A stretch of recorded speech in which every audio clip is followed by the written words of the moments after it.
আসসালামু আলাইকুম রহমতুল্লাহি ওবরাকাতুহ। আলহামদুলিল্লাহি ওয়াহদা ওয়াসসালাতু ওয়াসসালামু আলা মান লা নাবিয়্যা বা'দা ওয়া আলা আলিহি ওয়া সাহবিহি ওয়া মাওয়ালা। আচ্ছা, এবার আসি নবী সাল্লাল্লাহু আলাইহি সাল্লামের দুধ পান। নবী সাল্লাল্লাহু আলাইহি সাল্লামকে দুধ পান করাইছেন তিনজন মহিলা। কয়জন? তিনজন। নবী সাল্লাল্লাহু আলাইহি সাল্লাম তিনজন মহিলার দুধ পান করছেন। একজন হলেন তার আম্মা আমিনা বিনতে ওহাব, আরেকজন হলেন সুয়াইবিয়া। সুয়াইবিয়াটা হলেন কে? আবু লাহাবের আজাদকৃত দাসী। আবু লাহাব তাকে আজাদ করে দিয়েছেন। এই সুয়াইবিয়ার নবী সাল্লাল্লাহু আলাইহি সাল্লাম দুধ পান করছেন এবং তার এই সুয়াইবিয়ার আরো দুইজনে দুধ পান করছেন। একজন হলেন আবু সালামা রাদিয়াল্লাহু তাআলা। এজন্য আবু সালামা নবী সাল্লাল্লাহু আলাইহি সাল্লামের দুধ ভাই। হামজা রাদিয়াল্লাহু তাআলা নবী সাল্লাল্লাহু আলাইহি সাল্লামের চাচা, উনিও নবী সাল্লাল্লাহু আলাইহি সাল্লামের দুধ ভাই, চাচাও দুধ ভাই, মানে উনিও সুয়াইবিয়ার দুধ পান করছেন। আর একজন নারীর দুধ পান করছেন হালিমাতুস সাদিয়া রাদিয়াল্লাহু তাআলা আনহা, এবং তার এখানে আরেক দুধ ভাই ছিলেন আব্দুল্লাহ রাদিয়াল্লাহু তাআলা আনহু, তিনিও তার দুধ ভাই এই হালিমা রাদিয়াল্লাহু তাআলা আনহার দুধ পান করছেন। আচ্ছা, এখন নবী সাল্লাল্লাহু আলাইহি সাল্লাম যখন জন্মগ্রহণ করলেন, জন্মগ্রহণের পরে নবী সাল্লাল্লাহু আলাইহি সাল্লামের জন্মের ধরেন মাসখানিক অতিবাহিত হয়েছে। এর মধ্যে আপনার বনু সাআদ এলাকা থেকে, সেই বনু সাআদ কোথায়? তায়েব থেকেও প্রায় 100 কিলোমিটার দূরে। আলহামদুলিল্লাহ আমরা গিয়ে ওই বনু সাআদের উপত্যকা ওই জায়গাটা দেখে আসছি। সেই তায়েব থেকেও প্রায় 100 কিলোমিটার দূরে এই বনু সাআদ। বনু সাআদের মহিলারা শিশু মক্কা মুকাররমা থেকে শিশুদের নেওয়ার জন্য আসলেন। তো নবী সাল্লাল্লাহু আলাইহি ওয়াসাল্লামের বাড়িতে আসার পরে আব্বা নাই, এতিম শুনলে আর কোনো মহিলা রাজি হয় না, সবাই চলে গেছে।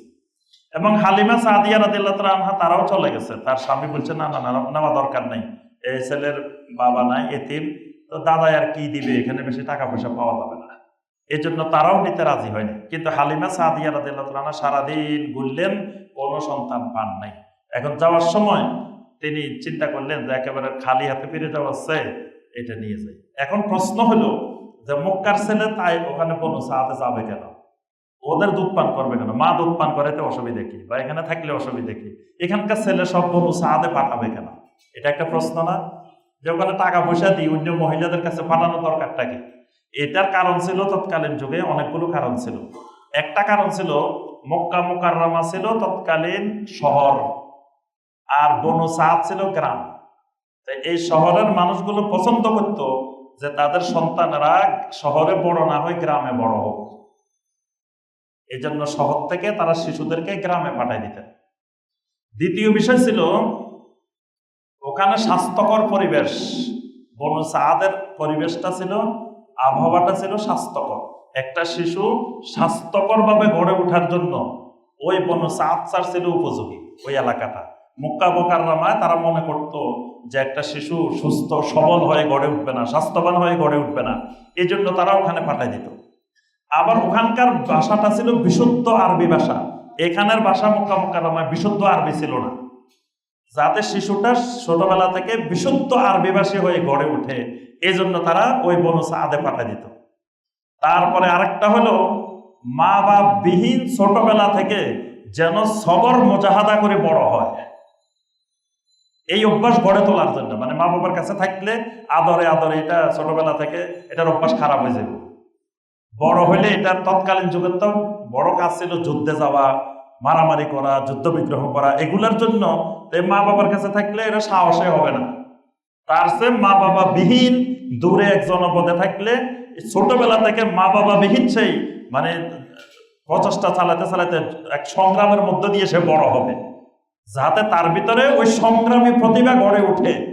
এই জন্য এরা মা বাবা না পালন করে ওই দূরে পাঠিয়ে দিত, বনু সাআদে পাঠিয়ে দিত। আচ্ছা, এই সকল কারণে তো আল্লাহ রাসূল সাল্লাল্লাহু আলাইহি সাল্লামকেও বনু সাআদে পাঠিয়ে দিলেন। এখন বনু সাআদে আসার পরে যখন হালিমা রাদিয়াল্লাহু তাআলা আনহা নবী সাল্লাল্লাহু আলাইহি সাল্লামকে নিয়ে রওনা দিলেন, অনেক ঘটনা ঘটছে। অর্থাৎ আল্লাহ রাসূল সাল্লাল্লাহু আলাইহি সাল্লাম যাওয়ার সাথে সাথে, হালিমার কোলে যাওয়ার সাথে সাথে হালিমার নিজের ভিতরে, তার পরিবারের ভিতরে সবকিছুর মধ্যে আল্লাহ রাব্বুল আলামিন বরকত দিয়ে দিয়েছেন। হালিমা রাদিয়াল্লাহু তাআলা আনহার এতদিন পর্যন্ত এক সন্তানেই ঠিকমতো দুধ পান করতে পারত না, আল্লাহ পাক সেখানে বরকত দিয়ে দিলেন, 2 সন্তানেই দুধ পান করতেন সুন্দরভাবে।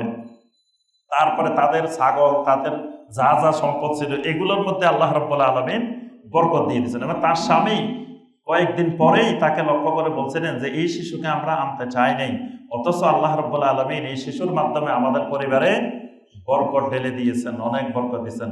তখন হালিমা সাদিয়া রাদিয়াল্লাহু আনহা বলছেন যে আল্লাহ পাক, আমরা আশা করি এই শিশুর মধ্যে অনেক বরকত রেখেছেন। সুবহানাল্লাহ। আচ্ছা, এই শিশু ওখানে লালন পালন হলেন, 2 বছর দুধ পান করলেন। 2 বছর পরে স্বাভাবিক নিয়ম হলো মায়ের কাছে ফেরত দেওয়া। 2 বছর পরে নিয়ে আসছেন। আর মা দেখলেন অনেক সুন্দর, অনেক একবার স্বাস্থ্যবান হয়ে গড়ে উঠছে। বললেন যে এই পরিবেশে না রেখে আপনি আরো কিছুদিন রাখেন। আবার নিয়ে গেলেন 2 বছর পরে। এখন 4 বছরের কিছু বেশি হয়েছে। এমন সময় একদিন হঠাৎ খেলতে গেছেন নবী সাল্লাল্লাহু আলাইহি ওয়াসাল্লাম বাহিরে, তখন এসে গেছেন জিবরিল আলাইহিস সালাম। জিবরিল আলাইহিস সালাম এসে ওই বাচ্চাদের থেকে নবী সাল্লাল্লাহু আলাইহি ওয়াসাল্লামকে আলাদা করে এক পাশে নিয়ে গেলেন। নিয়ে গিয়ে তার সাক্ষ্যে সদর করলেন, তাকে মাটিতে শোয়াইলেন, শোয়াই তাকে বুককে 2 ভাগ করলেন, করে ভিতরের থেকে কিছু জিনিস বের করলেন। বের করে জিবরিল আলাইহিস সালাম বললেন, হাযা হাজ্জুশ শয়তান, এই যে আপনার থেকে বের করে দিলাম এটা ছিল শয়তানের অংশ। এগুলো থেকে নবী সাল্লাল্লাহু আলাইহি ওয়াসাল্লামকে পরিচ্ছন্ন করে দিলেন।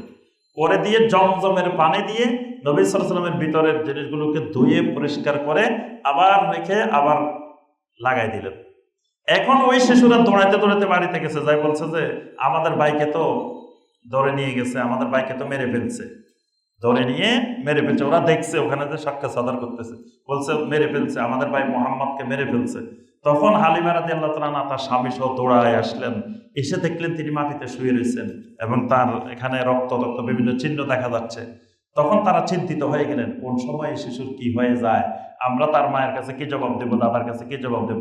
সাথে সাথে আল্লাহ রাসূল সাল্লাল্লাহু আলাইহি ওয়াসাল্লামকে নিয়ে চলে আসলেন আবার মায়ের কাছে। বললেন যে না, এবার আর আমি রাখতে পারবো না, বাস এতদিন পর্যন্ত রাখছি, আমি যে বিপদ দেখছি যে আল্লাহ পাক যে বাঁচায় রেখেছেন এই শিশুকে, এখন আপনার আমানত, আপনার সন্তান, আপনাকে বুঝাই দিয়ে গেলাম। সুবহানাল্লাহ। আল্লাহ রাসূল সাল্লাল্লাহু আলাইহি ওয়াসাল্লাম চলে আসলেন মায়ের কাছে। মায়ের কাছে 2 বছর, মানে 4 বছরের পরে মায়ের কাছে আসছেন। 6 বছর পর্যন্ত মায়ের কাছে রইলেন। এখন এই 6 বছর বয়স হওয়ার পরে মা বললেন যে তোমার বাবা তো তোমাকে রেখেই মারা গেছেন, তোমার বাবা তোমার জন্মের আগেই মারা গেছেন, চলো তোমার বাবার কবর জিয়ারত করে আসি, আর নানার বাড়ি, তোমার নানার এলাকা দেখে আসি চলো। সাথে করে নিয়ে গেলেন সেই ইয়াসরিবের ওই নানার বাড়ির ওই এলাকা, বাবার কবর দেখাবেন আর বেড়াতে যাবেন। সাথে উম্মে আইমান রাদিয়াল্লাহু তাআলা তিনিও গেলেন, সেখানে বাবার কবর দেখলেন। দেখে আসার সময় এই আমিনা অসুস্থ হয়ে গেলেন। অসুস্থ হয়ে আবওয়া নামক এলাকায় তিনি সেখানে মারাই গেলেন। মারা যাওয়ার পরে তাকে ওই আবওয়া নামক এলাকায় দাফন করা হলো। আর উম্মে আইমান রাদিয়াল্লাহু তাআলা আনহা নবী সাল্লাল্লাহু আলাইহি ওয়াসাল্লামকে নিয়ে মক্কা মুকাররমা চলে আসলেন। এসে দাদার কাছে রাখলেন যে আপনার মাও মারা গেছে, বাবাও নাই, মাও নাই, এখন তত্ত্বাবধানে গেলেন দাদা। আচ্ছা, 2 বছর দাদার তত্ত্বাবধানে ছিলেন, কিন্তু দাদা দেখলেন যে তিনিও কোন সময় মারা যান। তিনি আবু তালেবকে দায়িত্ব দিলেন, বললেন যে আব্দুল্লাহ আর আবু তালেব এরা 2 জন একই মায়ের ঘরে, বাকি সন্তানেরা বিভিন্ন মায়ের ঘরে, কিন্তু এই 2 জন একই মায়ের ঘরে। এই জন্য আবু তালেবকে বললেন যে আমি তো কোন সময় মারা যায় ঠিক নেই, আমি মারা গেলে তোমার এই ভাতিজাকে মোহাম্মদকে তোমার তত্ত্বাবধানে দিয়ে গেলাম, তুমি তাকে দেখাশোনা করবা। এই আবু তালেব কিন্তু বাপের এই ওয়াদা তার মৃত্যু পর্যন্ত রক্ষা করছে। তার উপর দিয়ে হাজারো ঝড় তুফান গেছে নবী সাল্লাল্লাহু আলাইহি ওয়াসাল্লামকে নিয়ে, কিন্তু সে ঈমান আনে নাই, কিন্তু বাপের এই ওয়াদা সে খেলাপ করে নাই। একবারে মৃত্যু পর্যন্ত আল্লাহ রাসূল সাল্লাল্লাহু আলাইহি ওয়াসাল্লামকে বাপ যেমনে দেখাশোনা করে তার থেকে আরো কঠিন ভাবে নবী সাল্লাল্লাহু আলাইহি ওয়াসাল্লামকে দেখাশোনা করছেন। সুবহানাল্লাহ। আচ্ছা, তো এরপরে এর 2 বছর পরে 8 বছর বয়সে দাদা আব্দুল মুত্তালিবও মারা গেলেন। মাও চলে গেলেন, বাবাও চলে গেলেন, দাদাও চলে গেলেন। এরপরে তত্ত্বাবধানে আসলেন কার? চাচা আবু তালেবের। ইনশাআল্লাহ আমরা পরবর্তী পর্বে এখান থেকে শুরু করবো, চাচার তত্ত্বাবধানে আসার পর থেকে তার পরবর্তী অবস্থা নিয়ে পরবর্তী পর্বে আলোচনা করবো ইনশাআল্লাহ। আল্লাহ পাক আমাদেরকে নবী সাল্লাল্লাহু আলাইহি ওয়াসাল্লামের সিরাত জানার, বুঝার তৌফিক দান করুন।